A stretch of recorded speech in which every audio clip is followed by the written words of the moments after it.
On Craigslist, you can find good deals, side gigs, and even friends. It seems like a perfect advertising website, but it has another side where you can be murdered, assaulted, and even robbed. The criminals on this list single-handedly made Craigslist a site many should avoid. I'm your host Andrew, and here are your top 10 scary Craigslist criminals. Starting our list right, we have Philip Markoff. This guy is widely known as the Craigslist killer. On April 20th, 2009, 24-year-old Philip Markoff was arrested at a traffic stop south of Boston. He was actually under police surveillance for several days as he was a leading suspect of a murder case, an armed robbery, and a kidnapping. This all started a few days before on April 14th when Markoff answered a Craigslist ad for a 26-year-old masseuse and a former call girl named Julissa Brisman. They met at a Marriott hotel, but after their meeting, Julissa would be found with several gunshot wounds where she succumbed to her injuries at the Boston Medical Center. That's not all. Just 4 days before this incident, Markoff responded to yet another ad on Craigslist with escort Trisha Leffner. When the two first met at the Westin Copley Place Hotel, he bound her, gagged her, and robbed her at gunpoint. And that's not all, because 6 days after that incident, he responded to another Craigslist ad with an exotic dancer named Cynthia Melton, whom he robbed. Then on August 15, 2010, Markoff took his own life in a Boston jail where he was awaiting trial. Good riddance. But if you want any more information on Philip, there's a movie on Netflix called The Craigslist Killer, so go check it out. The same weekend Philip Markoff was found dead in his cell, he should have been celebrating his one-year wedding anniversary. But last year, his fiancée called off the engagement after discovering he was the alleged Craigslist killer.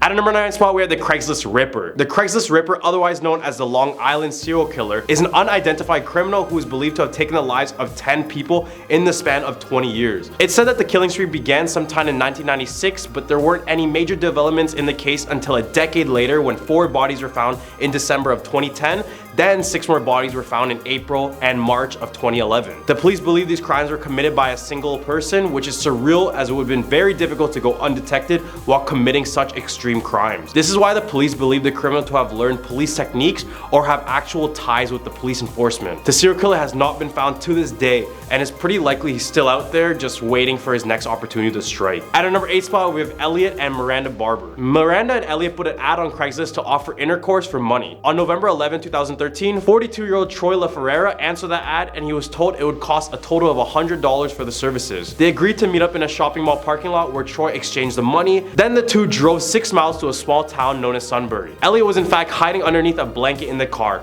but when they reached the town, he jumped out, then wrapped a cord around Troy, while Miranda proceeded to stab him over 20 times. They then bought cleaning supplies to remove the blood from within the vehicle, and then went out for dinner. Like, imagine taking a human life and just casually going out for dinner. Sounds pretty devilish to me. When the body was found and the couple got linked to Troy via cell phone, the court found their motive to be thrill killing. The worst part is that Miranda had claimed to have taken the lives of 22 more people, but no one has been able to link any other murders to her. At a number 7 spot, we have Marie Linscott. There are some jobs offered on Craigslist that some people would kill for, but this one may have been a bit too much to ask for. 49-year-old Michigan native Marie Linscott posted an ad on Craigslist for some freelance work. Now, the money she was willing to pay for the job was $5,000. But what kind of freelance work offers that sort of cash? Well, it was for a hitman in charge of ending the life of his lover's wife. Anne was in fact already married and a mom of 2, but in 2005, she started an affair with a man she met on an online college. It started off as harmless fun until she decided to get rid of the man's wife, and that's when she basically posted a hitman for hire ad. As the ad got more notice, people were suspicious and contacted the police.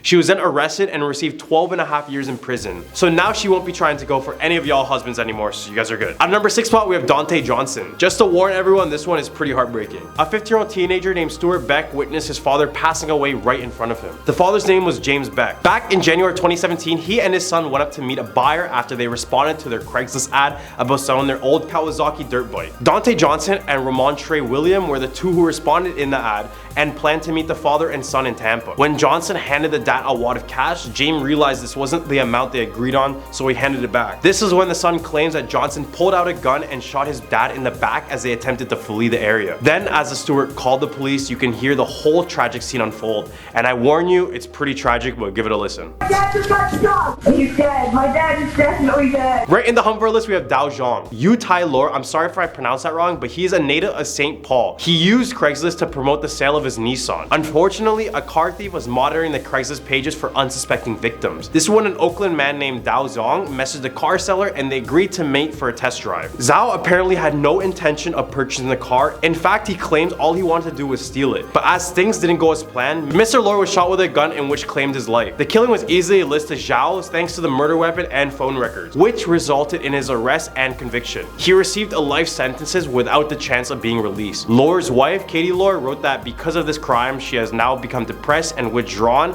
and lost trust in all people. At a number 4 spot, we have Alexander Leon's. 19-year-old Jonathan Clements posted an ad on Craigslist that he needed a new phone. He anticipated a normal $95 transaction the two agreed upon. The meeting was planned for a public gas station where the men's safe wouldn't be an issue and the transaction could go flawlessly. Leon's, however, appeared to be lost and the two decided to meet up at Clements' aunt's house where he lived at. When the two first met up, Leon's pulled out a semi-automatic and shot Clements in the torso, stealing his phone. Clements' aunt Renee later found him crying in pain in front of the house, where he later succumbed to his injuries in the hospital. Leon's received a life sentence. All the way at a number 3 spot, we have Bernard George Lam. 51-year-old Bernard George Lam from North Carolina was charged with the murder and first-degree kidnapping in the passing of a woman named Bonnie Lou Irving. According to the search warrants, the two first began emailing after Irving responded to a posting on Craigslist believing to have come from Lam. The meeting had something to do with the oldest profession in the world, if you know what I mean. They finally agreed to meet up on February 28, 2008. This is where Lam supposedly forced her to do unimaginable things and threatened her with a knife. When things escalated, witnesses claimed to have seen her dragging her in the parking lot. He was caught when police found him driving the woman's 2001 Volvo. But that's not all. At the time of her passing, Lamp was actually already on probation from a past conviction of misdemeanor assault on a female. At a number 2 spot, we have John Cathus. This 16-year-old Brooklyn teenager claimed the life of a radio journalist, George Weber, after a kinky online hookup, which happened through Craigslist. On March 18, 2009, the two men first met up on Craigslist, where Cathus, then 16, advertised sexual services, and Weber, who was 47, was looking for someone to pleasure him.